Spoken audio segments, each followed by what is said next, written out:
Cool. Why don't we all go ahead and do this? Meow. No one should give swing Test. dancers microphones. Hello? Deux. Gilles. Bonjour. Hello. Shannon. Nope. Nothing. Wait. Are you muted? I'm not. I can kind of hear myself. Yes. Enough? All right. Very lightly. You're so far away. I can project. I don't need gonna this make much Adam's room. job Doesn't anybody stay in I'm one redecorating. place That happens All anymore? right, I'm doing a great job of keeping us on target. All right. Hi, good evening, everyone. Thank you so much for joining us for this community panel.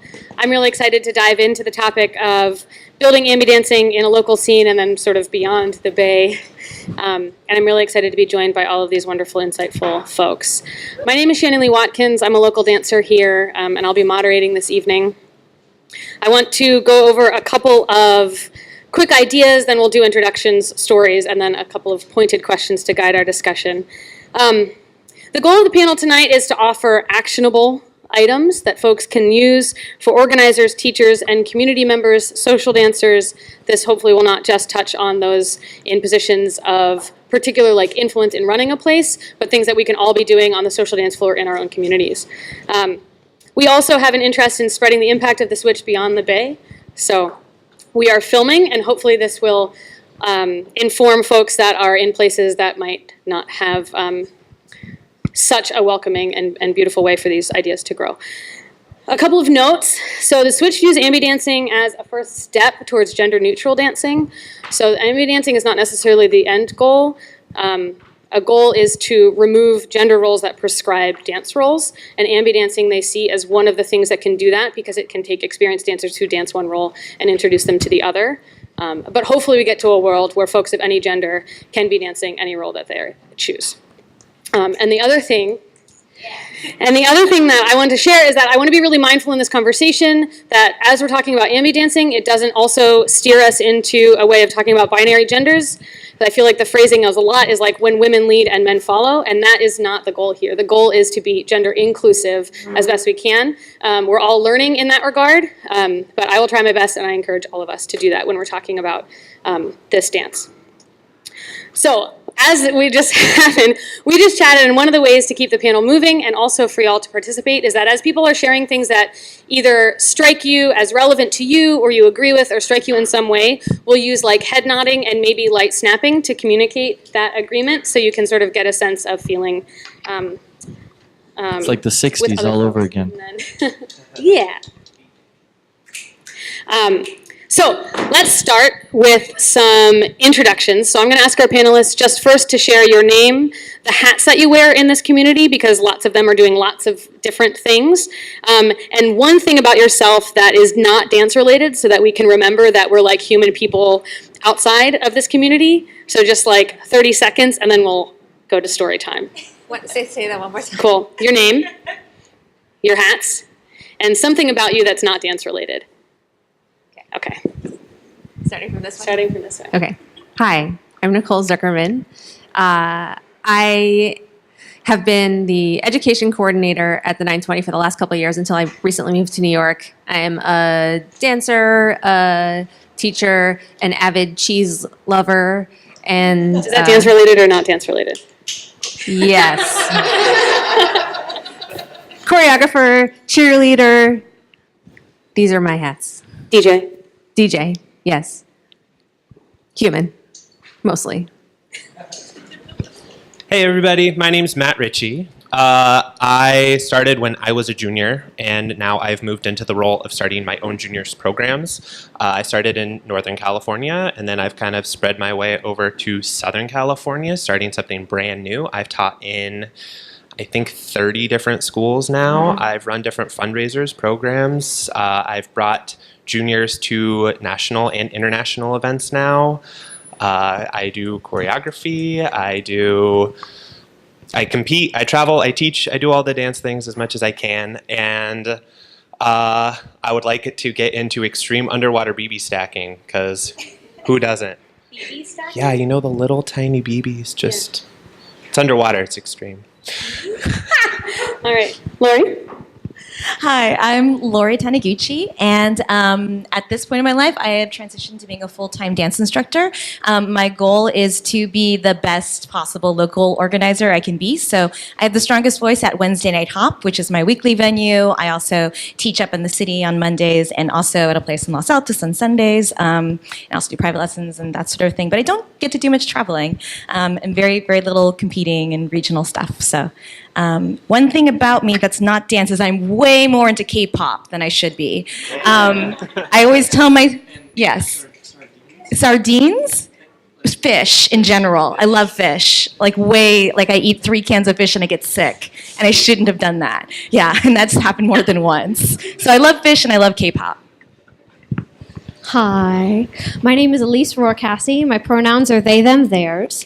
I am a local scene organizer in Fort Collins, Colorado. We run an ambidance scene. We teach ambidance from baby all the way up. We teach it at festivals, at weddings, whatever. We're all about same-sex couples and gender-neutral queer dancing in a place that is not red, but not blue.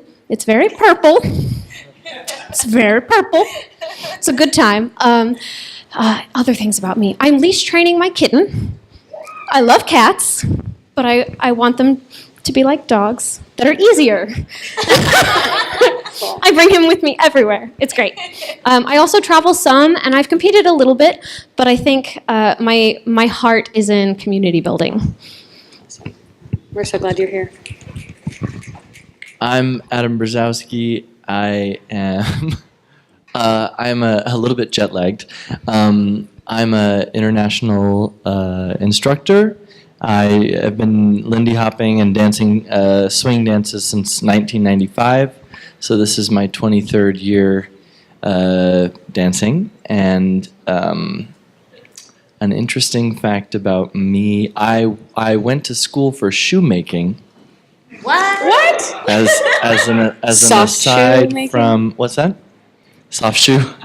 No, believe it or not, actual proper shoes. Yeah, so that was another thing that I wanted to do, but I didn't really ever do it. Is it because your feet are so big? Like, was that your option? My feet This is not the intention of storytelling. Sorry. completely normal size, Lori. Okay. Thank you all for being here. Okay, so I want to just start by highlighting like the variety of hats as you have just described, but focus in on having you share a short story about how you promoted gender-neutral dancing or ambi-dancing, or what it's been like in one particular part of your life. So I want to start with Nicole, and I'm curious because I was there for part of it in particular. And your role as the 920 Special Education Coordinator, and what it was like to start introducing gender-neutral dance partners and language in classes, or some other topic in that field. What an intro. This is like my favorite thing to talk about because I love 920 and I love ambi dancing and I love the group of teachers that I got to work with at the 920. And we're in San Francisco, and if I was going to just like pick on a map based on stereotypes, any place that was probably pretty good about people ambi dancing or picking the non-stereotypical role for the way that they present, I would pick San Francisco. And we had a number of teachers who were very good at their non-dominant role, and yet it was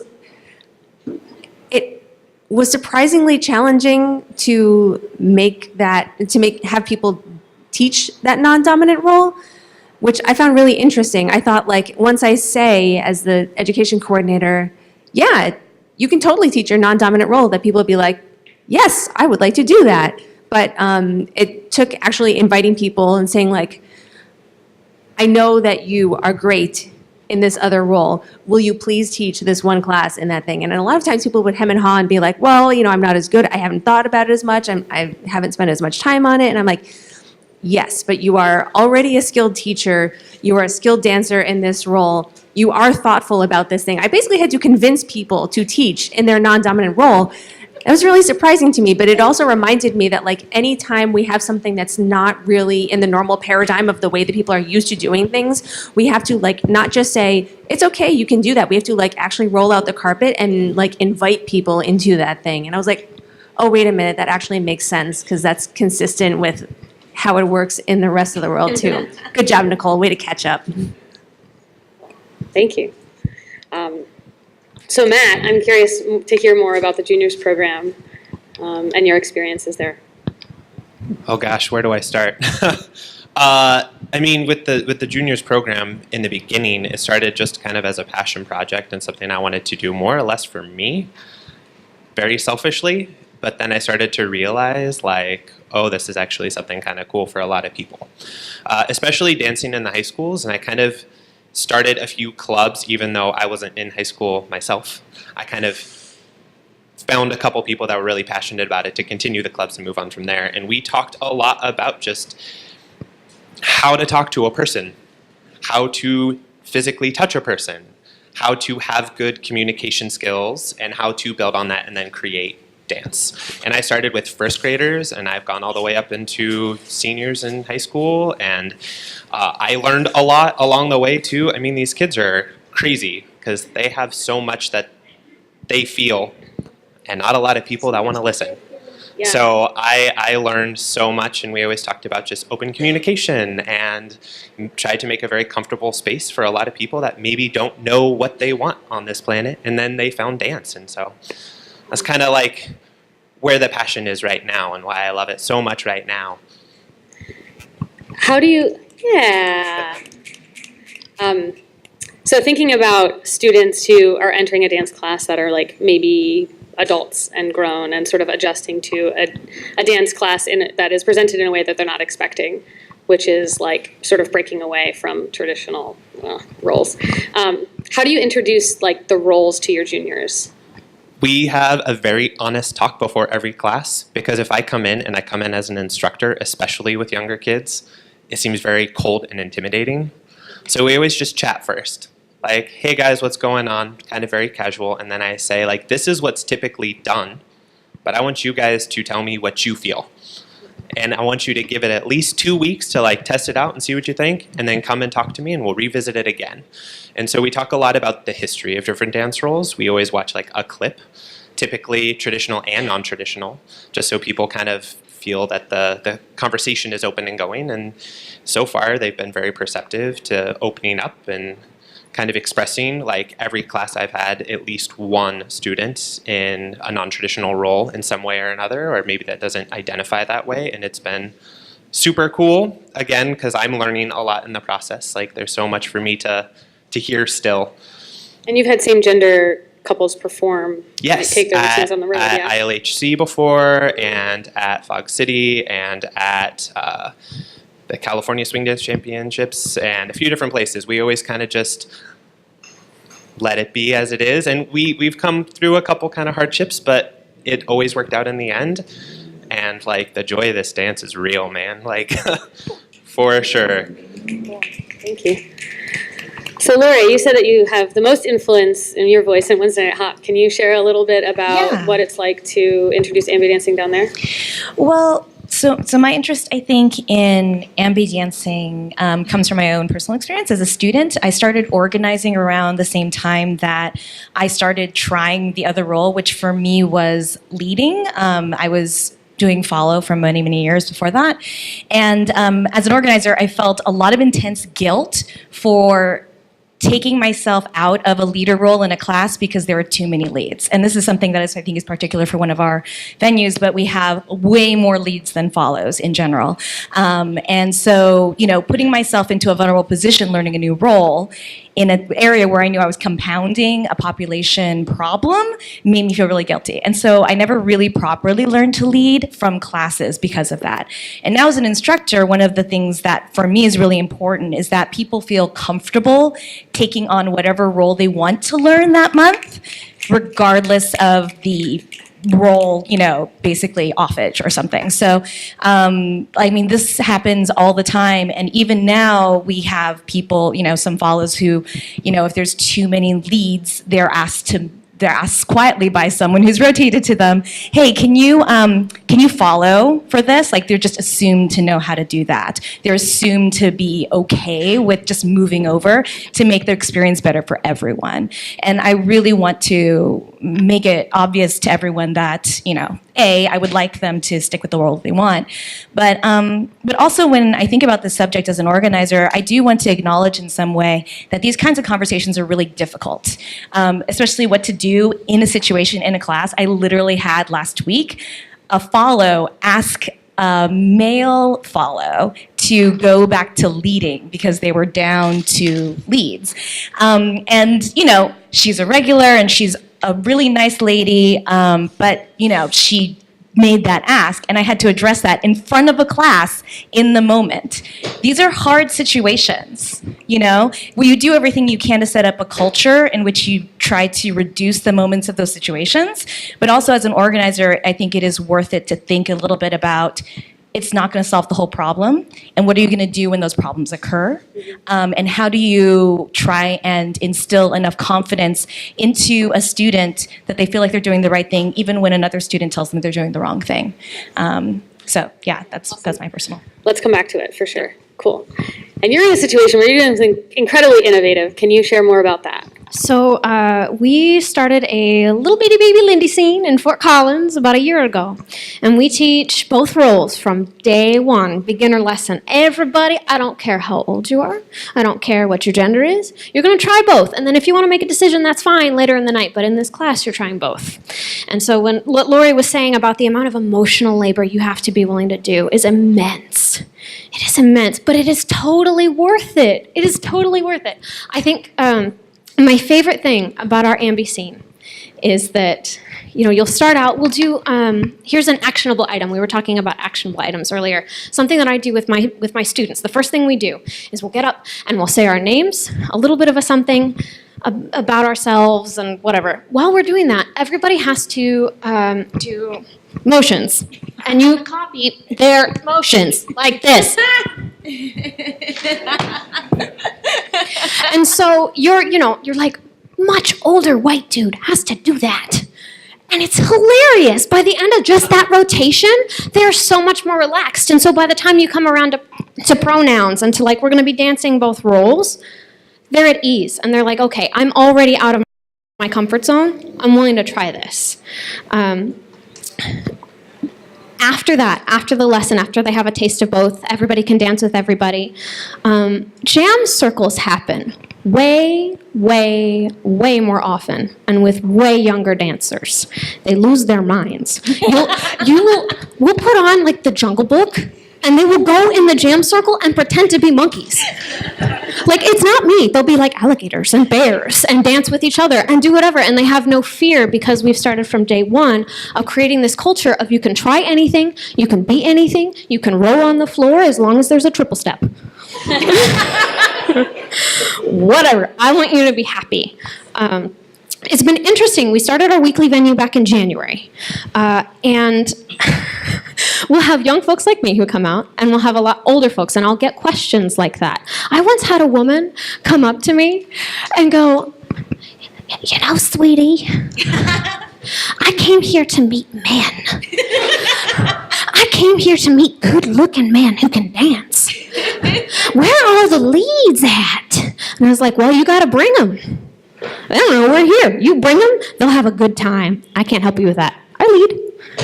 And you just got to kind of leave it and make it into a joke. That's the other actionable item I have, is if you can make it funny, if you can put people at ease, it'll be way less weird. If you're awkward and you're like, oh God, I don't know what to do and I don't know what to say, and you're in a position of power, and please just dance both. They'll be like, okay, I guess I'll dance both. And then the whole class feels like this the rest of the time, and it's terrible. If you're like, what's up? Let's dance two things, and let's roll on the floor. Then, because you've already rolled on the floor, the dancing two things is way easier. Nice. That's all I got. Cool. Thanks. Yeah. All right. And Adam, will you share your perspective from an international traveling Yeah, so the work you guys are doing as local scene leaders and studio owners or education directors is massive. And in some ways, like I'm sitting here, I'm like, oh, what am I doing? Because I don't run a school. I have at times run different youth programs or been involved in running different programs. But right now, I'm just making my living traveling full-time internationally and teaching. But I would say to add some levity to the situation a little bit, I really see a huge problem internationally. I think that I spoke about this last time, that it's really cool that this is going on. It's really, really cool. And it's really cool that it's going on in San Francisco and in different parts of the United States, also in Seattle, where I grew up. The Century Ballroom, which is a queer-owned business, has amazing things going on. However, Lindy Hop is spreading all over the world, and these really cool values that we take out of switch and ambi dancing and the inclusivity factor of that is something that I would like to see a lot more discussion happening on the international stage about. And I would say that from my own personal experience, mostly what I'm doing about it is two things. First of all, I'm just modeling what I would like to see, because my full-time, I'm just starting to work with him full-time, but he is a follower, and we will be, we're starting to get booked and doing. You'll see us soon.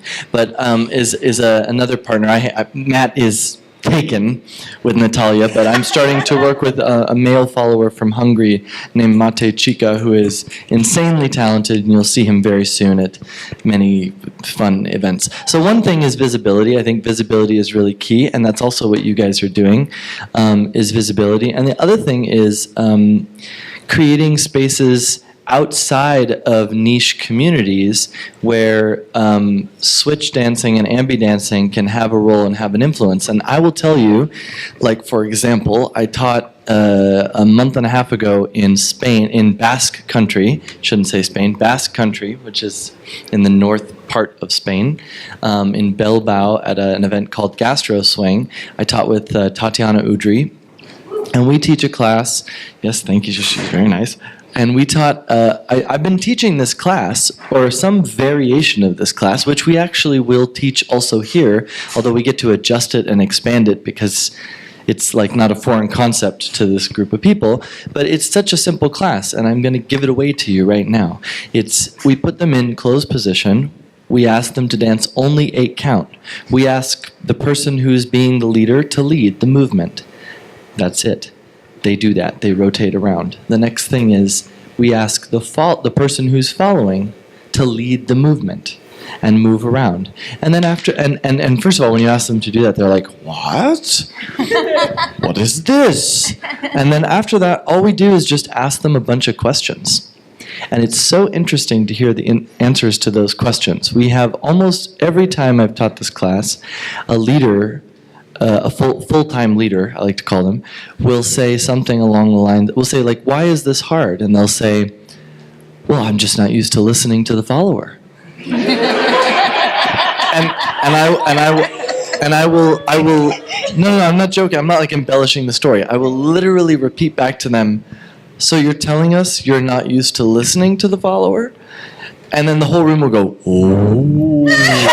And I'm like, I didn't make that sound worse than it was. That's literally what you just said. So, and the same thing, we have full-time followers, shall we call them, who will say things like, well, I'm not used to listening to the music. I'm not used to speaking. I'm not used to being heard. I'm not used to having anything to say, right? And this is a huge problem. And I think that what kind of work you guys are doing and the work that this event is doing is, what I love is that I think I would love for it to have, and definitely is through me, I can tell you, a bigger influence on the entire community about the way we think about these roles, both just for the fun of dancing and also because of the gender prescriptions that go along with them and all the other types of things. So I don't have a lot of experience with local scenes, but I can tell you that from an international perspective, this is something that needs to be more visible, and yeah.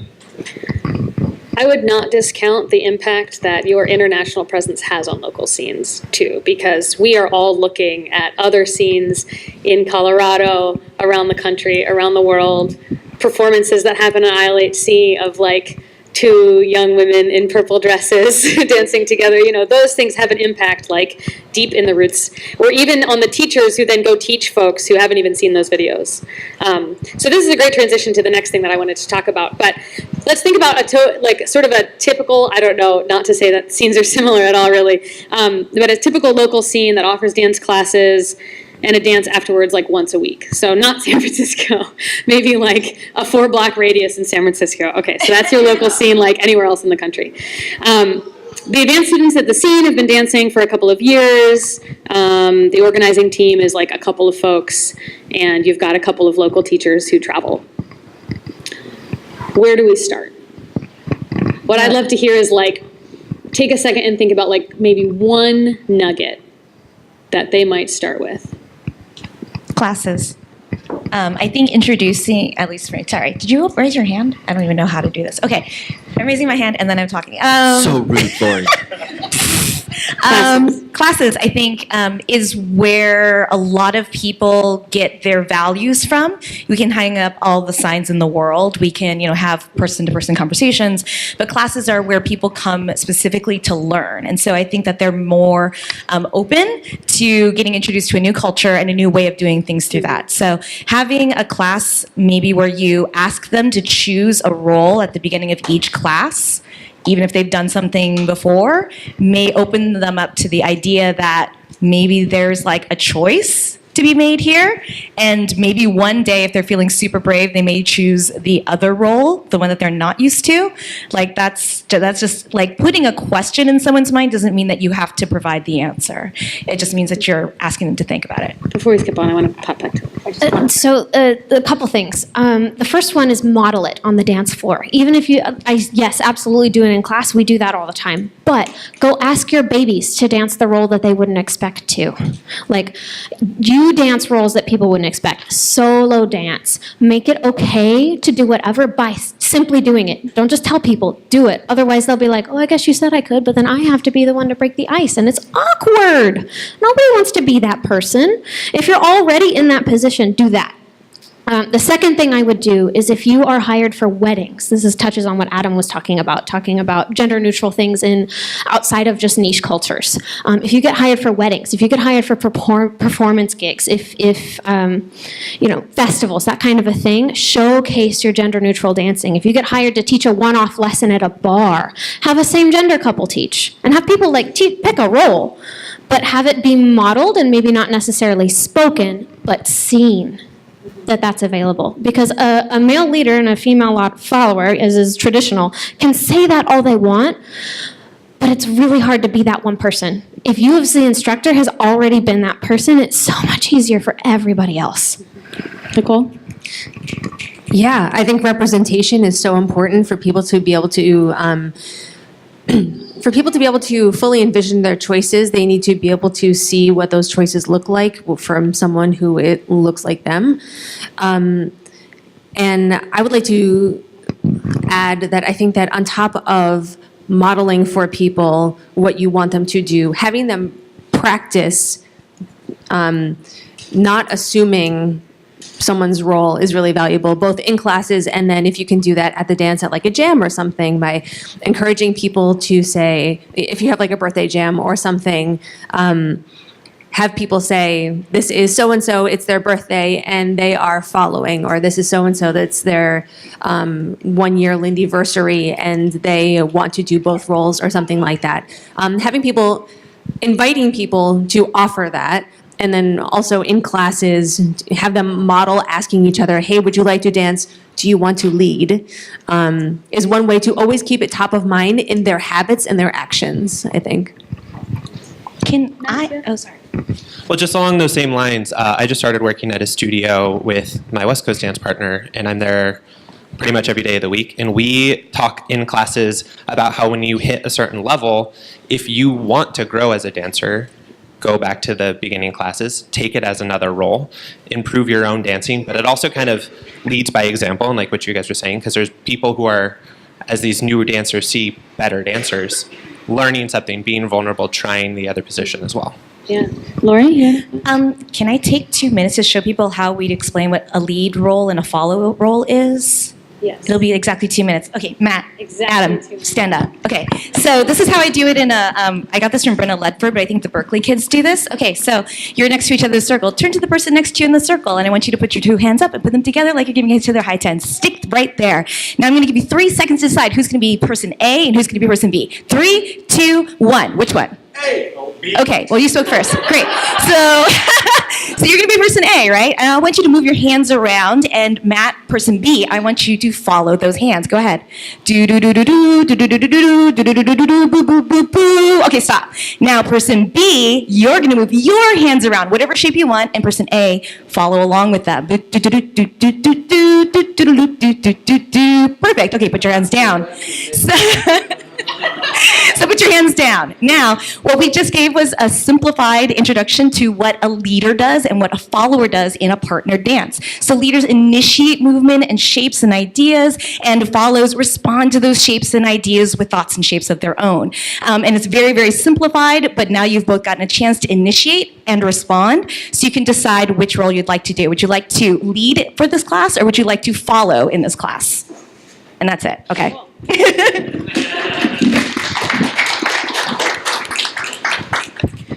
I have Folks, one. reflections on, do we have any reflections on that exercise before we jump to? That's brilliant. I know. I think it came from Berkeley, maybe, but I Yeah. got it from Brenda Ledford, and she did it in a taster class, and it was Yeah. wonderful because you have to explain what leader and follow roles are, anyways, to new dancers. Because if they haven't partner danced, you literally have to define that. You can't just be like anyone can lead or follow. They don't know what 3 of those words in that sentence mean. And it removes the gender cues. Yeah. Do it. Other reflections? Adam? I want to say that along with all of these fantastic ideas, I also think that as I have seen what people are doing all over the world with these dances, we all know that there's a little stereotype that Lindy Hop attracts a certain variety of people. And I would say that a large proportion of them are sort of mathy, sciencey types of people. And those are great people. They're wonderful people. But they're also people who are really good at organizing things. And I just want to point out that there is a little bit of a danger to, my boyfriend's going to laugh at this, to hyper-organizing things, especially when it comes to art forms that reflect music that is about freedom and self-expression and creativity. So what I would say is that when you are starting to teach the dance, I just did a residency last fall in Luxembourg, so I was teaching like weekly classes for 3 months. And we were really careful about not, okay, let me put it this way. There's 2 things. One is technique, and the other is musical expression. And what I see is that one way or another, a lot of times at the beginning, teachers want to provide a lot of structure for students, and then after they've provided that structure, they want to let the students fill in that structure with creative expression and music and da-da-da-da-da. And I personally feel like sometimes it's really too late, because you've already given them all of these rules and these habits that flow into all of these other things, and then later when you ask them to express what they hear in the music, they're bound down by whatever their understanding of a role is, or whatever their understanding of this is or that is. And this concept came to me also last year when I was invited to teach at the Switch, and we were, Dawn Hampton had just passed away. I think you guys know there's like a crazy story about Dawn that has to do with this event. But Dawn wasn't really like, excuse me, a leader or a follower. Dawn was Dawn, and Dawn, when you danced with Dawn, you danced with the music. She like physically was the music. And I just want to say that between technique, and musical expression, I would rather give people really unstructured opportunities to express music for a very prolonged period of time, even to the point that it looks strange or is goofy or whatever, and really let people connect with the music and with each other, like socially in class, and then very gently, like clay on a pottery wheel, start to shape that into something that swings and has some structure. And I just feel like it happens in the reverse order a lot. Can I push a little bit, because I think we're all there, but if this were to be transcribed, can you then connect this idea to how that can break down expectations about gender roles in dance? Yeah, well, when you take, I mean, I'm going to bring RuPaul into this. You know, drag represents an FU to the systems that are in place. So anytime you're doing something that is deconstructing structure, you are opening space for creative expression. And I think that gender roles, leading and following, just anything that we do. I mean, right now, like we have the same thing with what people wear in the community. It's like, at this moment, it's a turban with boots. You know, it's like everybody, you know, no, seriously though, like Did you bring your remixes? we create things like that. And I think that, RuPaul talked about drag being kind of like punk rock and like very underground, and I think that switch dancing is very punk rock. It's kind of saying F you to this system that's been established. And I talk to a lot of international teachers, and when you talk to them and they're like, yeah, that's cool, switch dancing is cool, but people still need to learn how to follow, right? They still need to learn how to follow. So how are they going to do that? And you're like, and I'm just like, what if it was a different thing? What if it wasn't just like this straightforward, like one person's in charge and the other person, one person's guiding and one person, like what if there was something in between those things? And I think that like this whole community of things is asking us to explore that. I see people nodding their heads. Yes, I agree with myself as well. Can I? You know, and again, trying to bring things as much as possible back to the music. Because the music doesn't know genders, the music doesn't know roles, the music doesn't have anything to do with that. And the music is what is getting us onto the floor to begin with. Thanks. I have an wanna- exercise for this. Sure. I do. Are we going to be on the floor? Yes. We have like 30 seconds for an Okay, so exercise stand up. before we move on. Everybody stand up. We're going to do it together. This is called the museum game. I want you to hold hands with somebody like you're walking down the street. Now, you know when you're walking down a street and there's a puddle and you're like, oh, don't step on the puddle. That's leading. Now, if you're walking down the street and you're the person who's like, oh, geez, there's a puddle, after me, you're following. Now, what you're going to do is I want you to imagine that we're in a giant Lindy Hop museum. And I'm going to sing a little song, and I want you to like move your person around if you're choosing to be the puddle human, and follow if you're choosing not to be the puddle human, okay? I want you to do it to the song that I'm singing. You can be up, you can be down, your leg can be up, I don't care. Ready? Here we go.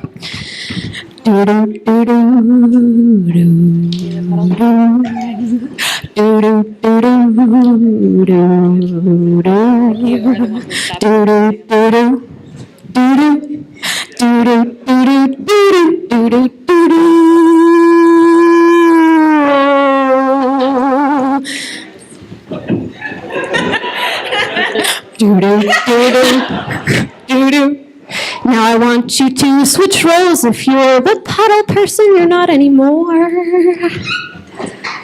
Do do do do do do do do do do do do do.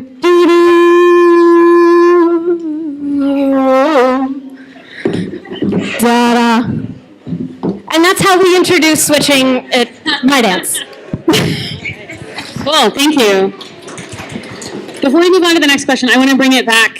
So we've had a couple of examples about how to introduce it. We've had a challenge to really like push ourselves beyond just taking what we know and like modifying it a little bit and like really maybe rethinking the structure of it. And I'm reminded of something that came up in the discussions at Lindy Focus about addressing the racism in the dance scene. And one of the things that came up in my small group was like, okay, so we like decide on some actions, but we don't dictate what the end result looks like. Like we don't know what the scene will look like. once we like start really implementing these practices. And I really liked what you were saying, Adam, that sort of like pushed us in that direction. So I want to sort of offer that as a thought that's stuck with me. I have another comment about that, but we'll come back to that when we get to the LGBT Sure. stuff. Cool. Yeah. Okay, so we are like crunched for time, but before we move on, I want maybe just like 2 or 3 of you to reflect. So think about, we've been talking about like classes, we've talked a little bit about organizing, organizing here, for example, but also most of us are interacting with the scene in not a position where we're like making hiring decisions or teaching classes. So can we reflect on like students that we've seen or social dancers that we've seen that have really done things on the dance floor or in their community that have struck us? And can we just, without saying who they are, like sort of elevate those behaviors? I think it really helps when you have someone who is willing to put themselves out there into unfamiliar territory. So we have several dancers at our venue who come every week who dance a non-binary gender typical role. And they are really active about going out and asking for dances in that role. And they come every week. And so that visibility becomes spread across everyone that they've danced with and everyone that those people have danced with. And it's also a regular thing. It's not like this blip that someone came through and then was gone. They start seeing it as a normal, natural part of the culture where you are. So I think that I don't really know exactly how to make that a thing, except that I'm really grateful to those people who are willing to do that and participate very passionately in the community in that way. When I do see someone in a non-gender typical role in my class, I do try and go up to them afterwards and just be like, hey, I love that you are doing this role. Let me know if you have any questions. As someone who presents female and leads, I know that sometimes you may have to adjust things in the class to suit you. For instance, a lot of times we teach turns as under the arm in some capacity. If I'm shorter and I'm dancing with a much taller lead, I don't want to do that. But if you teach it as a free turn first, it is still a legitimate turn. Mm-hmm. They will still turn. You don't need to get that arm up over. So things that, really address, actual, physical things that may be difficult or gendered things that may be difficult, I think it helps to start developing that one-on-one relationship with people. Thanks. Another reflection on someone that you've seen doing cool things in the community? Well, I just wanted, this is sort of, I'm just going to throw this in now because I feel like it's connected enough. A year and a half ago, I started a group on Facebook that's called the LGBTQAI+ Swing Dancers Network. And if anybody's not a member of that, please feel free to come and join. It's not just for people. The A stands for, it can stand for asexual or it can stand for ally. So you don't have to be a member of the community to join. But there is, and we can talk about this later if there's time, but there is a natural reason why queer people tend towards switch dancing or ambidance communities. And that group has been really helpful, first of all, just to provide visibility for people who fall into those communities to know each other, because you can't tell just by looking at people that they might be in that community. You can't also tell by just looking at somebody what, as we said, what role they want to dance, right? So, so having that group has been really helpful. For example, there was a person, I don't know how they identify, and they were in this small town in France, and they wrote on the group that the workshop that they wanted to attend that weekend was offered as men's styling and women's styling. And they were like, I don't know which of these classes I'm supposed to take. And it was really beneficial there to have that community support for them to get feedback, not just from like one person, but from a whole host of people who run scenes and do things like that. So that's just what stands out to me, is that also along with having classes, also having resources for students as well. Cool, thank you. And the plug for the group. So I'm super aware of time, and we want to make sure that we get to a question and answer session with everybody. If I give eyebrows to Nirav, can I beg for 5 minutes? Yes. Cool. Worked out great. Okay, so then I want to ask Nicole to share the story that you shared with me earlier. Is that okay? So one of the things that, it doesn't have to be, but one of the things that I've been reflecting on is that it seems like walls come up, right? Even in the Bay Area, there is like stuff that is challenging sometimes, and it's going to happen, as Lori said in the very beginning. And so what do? We implement all of these things, and then we're like, oh, hit with something that puts up a barrier. And I would love Nicole to share a story that she shared with me about that. Yeah.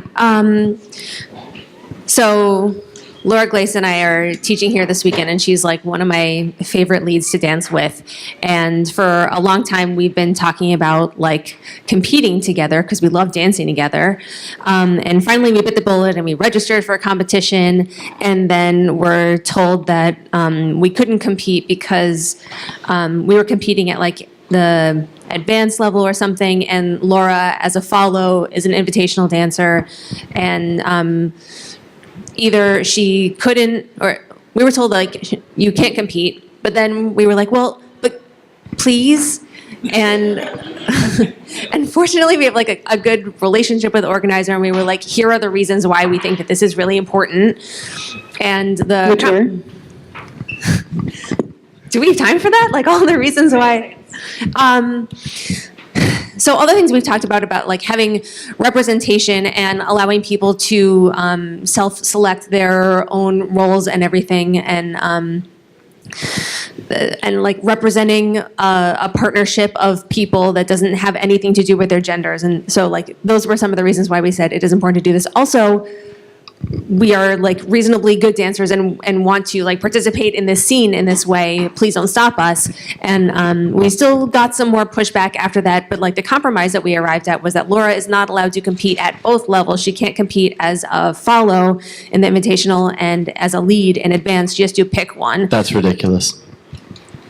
So it is a step. It is not what I would prefer. It is a step in a direction. It meant that Laura had to sacrifice because she's an excellent follow and would do fantastically in any competition that she's following in.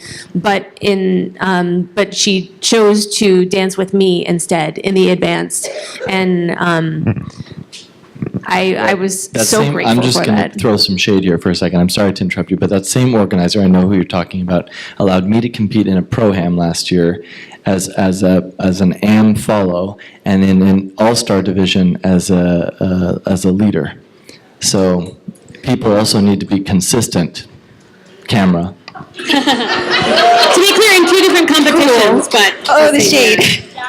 It's so cold here, Allison. so I really wanted to get into. Sorry, Like- Nicole, I didn't mean to cut you off. That's fair. So we ended up competing in the thing, and so this organizer's reason for, at one point the decision was almost, well, Laura's an invitational dancer, so you have to compete at that level as a lead, and that's gonna exclude almost everyone because there's very few people who are equally good at both roles, and so that basically precludes anyone from doing their non-dominant role, the role that they learned second. And so I was really glad that we got to a place where like Laura had to pick a thing, but like at least had the choice of the thing. Because saying that like you have to compete at the level of your highest skill is just gonna like block anyone from exploring the other side of themselves. I wanted to know there's like so much good stuff here, and we could like talk for 30 minutes on any given potential problem that we face, but I want to turn it over and invite questions for the next 10 minutes, and then I'll do a little bit of wrap up with everyone. Do we have an extra microphone, or should I use this one? I'll use this one. Brenna's here. Hey, Brenna. Thanks for that good. Shout out exercise. to Brenna. Okay, so are there questions for panel folks? Yeah. And I will pass this one around. Thanks, Carrie. So unfortunately, I'm terrible at names, but okay. I have a question. Wait, Blue shirt. Adam, Elise, Lori, Matt, and Nicole. Elise, you mentioned teaching both roles from the beginning to everyone. Is that something that you do in like a single 1 hour drop-in lesson? And if so, do you have any tips? Because I've been trying to Yes. do that. Yes, I do. So it is for drop-in lessons. We also do progressive series that same way. What kind of tips are you looking for exactly? Are you looking Well- for more structure or like emotional labor or? Basically, just I haven't found a way structurally to fit both roles into an hour in a way that I feel like the beginners have learned something. So I use a little thing, we used this last year, called the squirrels in the trees method that I learned from Ruth and Mike a while back. So you have everybody stand in a circle, and you go around and you're like, squirrel, tree, A, B, squirrel, tree. And you go like that. And then you say, trees, go like this. Trees have roots. They stay in one spot. Squirrels, find a tree that you're not standing next to. The squirrels skitter off and find a tree. So the squirrels rotate and the trees stay in one place. So you'll do lead, follow, squirrels rotate. Lead, follow, squirrels rotate. And then you have to like pick what material you're going to do. You have to be choosy about that because you can only do like half of what you do in a normal class. But that gives you a structure within which you can get everything in without being like, I don't know who's rotating anymore. I don't know if that answers your question. I hope it does. Can I add something to I that? didn't Yeah, go phrase for it well. Because that's kind of what I do. Okay. But I do that in my series classes and workshops. It's just the raw, like fitting in enough material when they're doing both roles. Because what I do right now is I have everyone try both roles in a very like free-form improvisational setting and have them pick one to learn some moves at the end. And I'm always trying to like get it more towards actually learning both roles in that first hour. Can I add a thing? Oh, sorry. Lori, you wanted to? Yeah, I was just going to say more music and less talking. Choose very simple things. One basic, a underarm turn, back to close. Put tons of music in because then no matter how simple the move, they feel like they're dancing. And that sort of satisfies that progress. Making progress kind of thing. Nicole? Yeah, I feel like we often spend a lot of time getting people into a footwork pattern in class, and if instead you like move around in space and like let them worry about their feet a little bit later, as long as they have like the feeling of the music and like the pulse of the thing, then you can maybe save some time on rock step on your right foot or your left foot and put more of it into how does it feel to do this kind of movement with a human. The other thing Does that I'd help? say, oh, sorry. The other thing I'd say is start with solo movement. Have them move by themselves. Have them do the things that you want them doing in partnership first. And yeah, roll on the floor. Bounce a basketball under your butt for the pulse. I will also say, if you're feeling like, man, I do all of those things already, like that's a great sign. You know? Again, a topic that we could dive into for like 30 minutes, but I want to make sure that we have time for another question. Oh, will you tell us your name? Alex. Alex, cool, thanks. Thanks, Alex. Hi, my name's Brenna. So something that I've been struggling with recently is trying to reconcile two ideals. Now, one of them is ambidancing, like we've been talking about, and another one is accepting that consent is incredibly important to push and that anyone can say no to a dance for any reason. But something that's been coming up with my students who are choosing the non-dominant role is they feel like they're being told no more often and that they feel like they have to do all the asking. So it seems to be negatively affecting them, even though ideally we want these two things to coexist, even though it seems like, at least from the students I've been talking to, they've been sort of butting heads. So I was curious if you had any thoughts about that, on how to address it. Yeah. I think consent is vitally important, and it's like the philosophy that I want to live my life by. And so I can like lead people to ambi dancing, but I can't force them to like dance with anyone. And so the thing that I would do is for those people who are being told no more often, reward them with like dances with very skilled people, which is like a status. And I hate that we have a status, that we have like a power system in our scene, but I'm not going to single-handedly fix that. So I like might as well utilize that in some way to like give those people who are getting shut out of opportunities, good opportunities also. And then also ideally you're then modeling for those people who said no for reasons of being like, oh, what does it mean for me if I dance with someone of the same gender or something like that? Then you've like modeled for them that like you're a power figure and you're cool because that's the way that we associate these things, and you have danced with this person or like someone of the same, what they would expect to be the same role has danced with this person and they are still cool.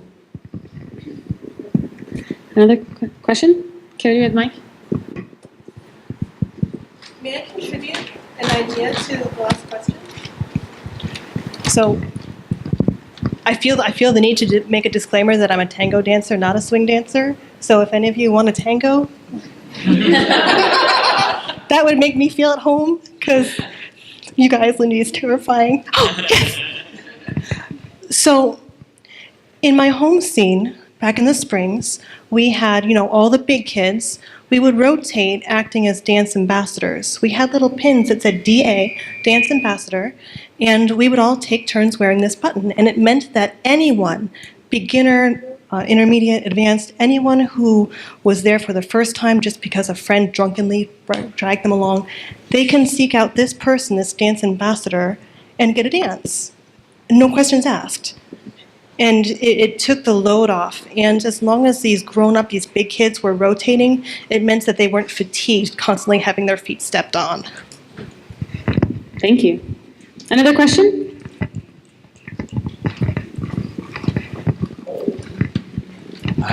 If you have, let me just offer this as an idea. Questions or thoughts or feedback on things that you're struggling with in a local scene, a potential problem that you see at the national or international level, but you're not quite sure how we should solve it, a challenge that you've encountered on the social dance floor. All of these could be fodder for a question. I know most of you said that you were local organizers, but have any of you worked in areas that were more conservative? I guess. Yes. Regions? Yes. Yes. I'm from Texas. What are you curious about to hear from folks that have worked in? I guess how successful you've been Yeah. in those areas. Can I take this one for a Yeah, second? go for it. So we just had a big issue going on. I just came back from Harangue Dance Camp, and we had a big issue go on with something relating to LGBT inclusivity in the camp. A statement was made on behalf of a person who organizes the library talks, a young girl who was 19 and is gay.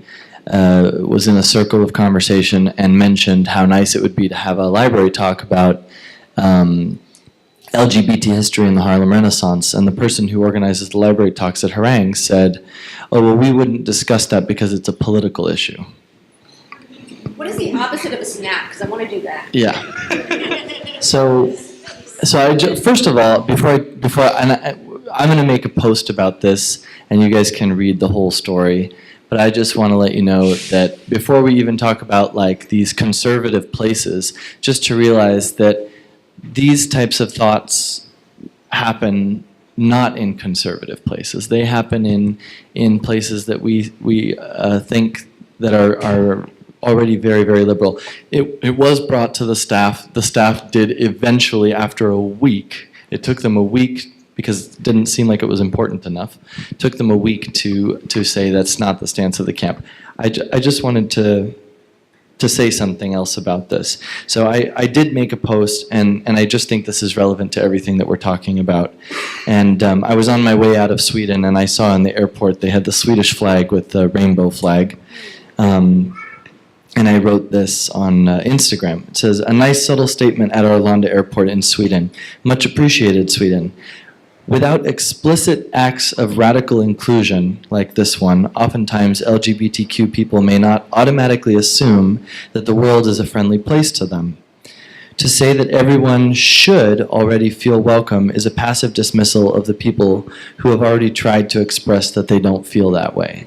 So I just wanted to say that I just came up with that. I'm sure I didn't invent it, but radical acts of inclusivity. And I think that in terms of switch dancing, in terms of ambi-dancing, in terms of gender neutrality, in terms of inclusivity for various groups of people who are not already present in the community, each of us as students, as dancers, as organizers, as DJs, as teachers, whatever role you play in the community, to just take a second and think about how could I be radically inclusive? What could I do to be radically inclusive? And then go out and try that. I got a thumbs up from Nirav. Can we do one more question? Yes. Okay. I kind of stole that one, I'm sorry. Did you have a thought on that, Nicole? So many thoughts we can't even, okay. One final question? Do I see a hand? I just want to say if you are from a conservative place, stick it out. Yeah. Stick it out. You have to be willing to be your own ground. Go to therapy if you have to. Do the emotional work you have to do within you, because you're not going to find the support you want in that community, but find a community that will support you. I started leading when I was in Houston. I looked very femme. It was before I came out, and it was hard. I got turned down a lot. I got, it was difficult. It was really difficult. It's still difficult, but it's okay that it's difficult because you're doing the work so that every other dancer who comes after you gets to have that choice. I wish that I had a better answer for you. Yeah. Thanks, Elise. Yeah. Thank you both. Okay, so I've been sort of trying to take notes to capture the things that we've talked about. And as I've said before, like each of these things could be a 30-minute or like a lifetime conversation. And one of the things that strikes me as Adam is talking, which came up also last year, is that we, like these examples about teaching didn't sort of come out of nowhere. You know, we've been experimenting and trying things in class on the social dance floor in the way that we speak. And it's just, I want to like summarize a lot of the things that came up, and then also keep in mind that like this list could potentially be overwhelming. Pick one, go try it, get comfortable with it. Pick the next thing, go try it, get comfortable with it. Screw up, be embarrassed, deal with it, and try again, you know? And like, it's not gonna come out perfectly all the time. But if we can keep these things in our minds and in our hearts and put them into practice, hopefully we can look back at our objectives, offer actionable items for organizers, teachers, and community members, and spread the impact of the switch beyond the Bay Area. So, things that I have heard. Representation is important. It's important at all levels. Roll out the carpet. Maybe it's going to take some extra encouraging of someone who doesn't think that they're qualified for a thing that you know that they're qualified for. Put people in positions that have influence. It's important for students to see teachers of all genders dancing in all roles. It's important for teachers to go dance with those students. It's important to see community members that are not in positions of power taking those actions, right? We all have impact here. Push yourselves when you're teaching classes or in the language that you use when you interact with each other. Try out these experiments. Stand up in a community panel and lead somebody to stop in a puddle, right? Stop before they hit the puddle, right? Do these things. Get ourselves out of a comfort zone and try new things. Break the structures. Maybe think beyond, like, how can we change this 5%? But what would happen if? That's what we're always doing when we're improvising, right? What would happen if? And I really love that these things have given us, like, some thoughts about that. Start in first grade. Lead with creativity and then add rules. Set the values, model the values that you want. Showcase them, build connections, practice language, and be kind to each other. Thank you all so much. This is Nicole Zuckerman, Matt Ritchie, Lori Taniguchi, Elise Warkassi, Adam Brzezowski. I'm Shannon Watkins.